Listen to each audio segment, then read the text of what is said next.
ভাগাড়ে আবর্জনার স্তূপ হয়েছে পাহাড়ের মতো। আশেপাশে নতুন করে বর্জ্য ফেলার কোনো জায়গা নেই।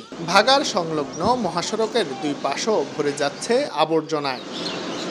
রাজশাহী সিটি কর্পোরেশনের সব আবর্জনা ফেলা হয় ডাম্পিং স্টেশনে। 2018 সালে স্টেশনটি আবর্জনায় পূর্ণ হয়ে যায়। এরপর থেকে ময়লা ফেলা হচ্ছে রাজশাহী চাঁপাইনবাবগঞ্জ বাইপাস মহাসড়কের দুই পাশে। এদিকে দুর্গন্ধে ভোগান্তি বেড়েছে এলাকাবাসীর। অনেক সময় আবর্জনার কারণে সড়কটিতে ঘটছে দুর্ঘটনা। গরু মোষ সবই রাস্তার ধারে ফেলে রাখে, বুঝলে কিন্তু ওরা শুনে না। কলেজের ছেলে মেয়ের পড়ালেখার সময়তে সেই দুর্গন্ধে জানালা দিয়ে ঢুকে, তখন হচ্ছে তারা ক্লাস করতে পারে না সঠিকভাবে। পরিবেশটা দূষণ হয়েই থাকে, আর আমরা গন্ধতে নাকের নিঃশ্বাস নিতে পারি না। এই ময়লা ফেলার নামে যে ভাগাড় তৈরি করা, এটাকে উচ্ছেদ করা খুব জরুরি এবং এই ব্যাপারে সরকারের দৃষ্টি আকর্ষণের জন্য আমি জরুরিভাবে অনুরোধ করছি।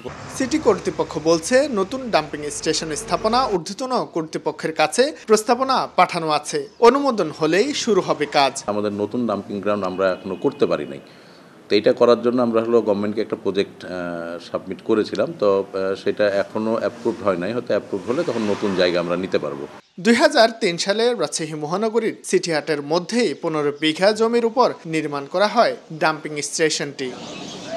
শাহিন আলম, সময় সংবাদ, রাজশাহী।